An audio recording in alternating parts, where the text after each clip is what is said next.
Tendon.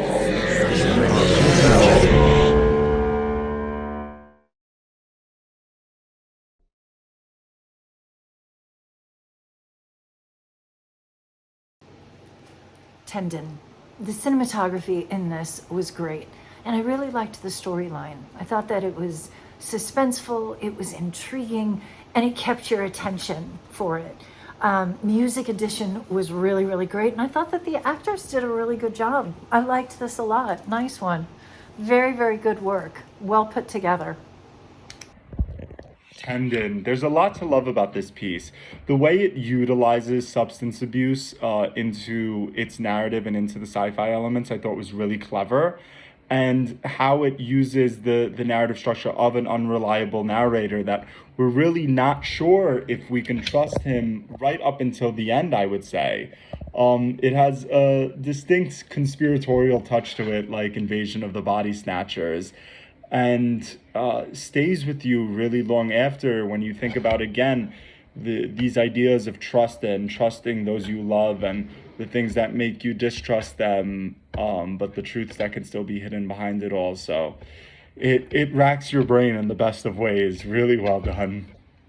Tendon. Wow, this was interesting. I had a really creative plot and script, and I liked the tendon in the city, underneath the city, the effects of that. I thought the writing was really well done and the acting is really good. I believed every part of this, and I felt like this was part of his addiction, and I think that is what you were trying to portray in a unique way.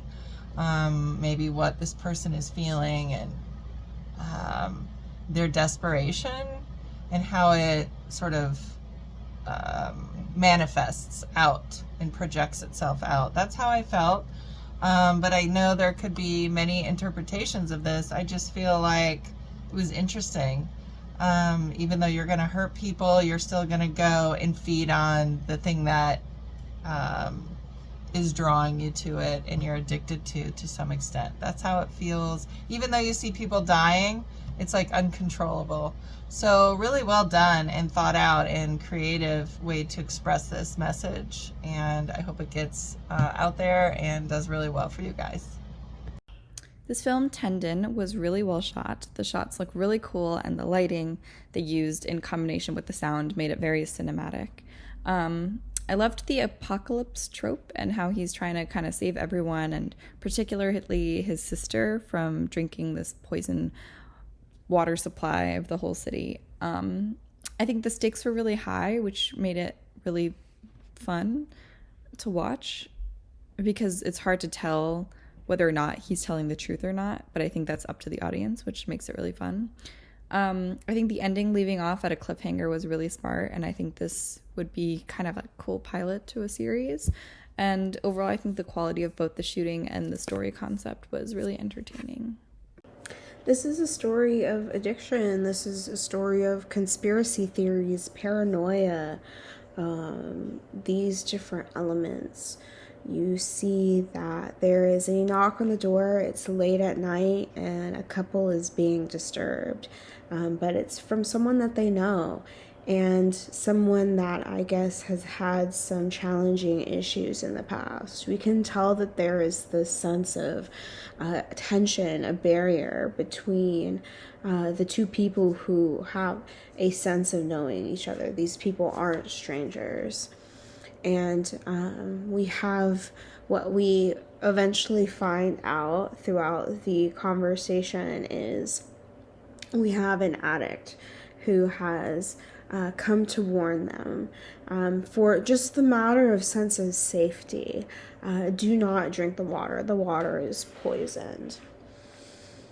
And there's definitely a commentary on the cleanliness of water these days, especially when it comes to natural disasters and the sense of conspiracy that is created throughout the sense of propaganda. It's just something that has always existed. And so, having that being amplified from a recovering addict, there is this sense of trust issues between the characters. How am I supposed to believe you when you have probably been caught in lies and deceit? These certain things, these certain traits that addicts have come across.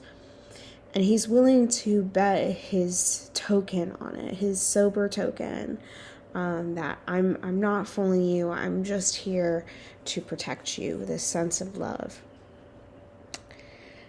Now, the couple makes the hard decision after a series of maybe uncalled jokes and giving him a chance to have a conversation, have this sense of warning. The boyfriend is definitely not one that makes it an easy, likable character, to say the least, which makes you only want to believe our addict character. And so you get to see this nice balance in the end between the characters, and know that there is this sense of looking out for each other and having this sense of love, and really hoping that you can overcome these sense of challenges that one may face, but also facing the reality that some truths are hard truths. There's this open-ended sense of mystery with whether or not it was real or not, with the being paranoia about the water itself. And I think it's okay to kind of leave that open-ended, because it can make your mind wander as to how conspiracy theories come up to play to begin with.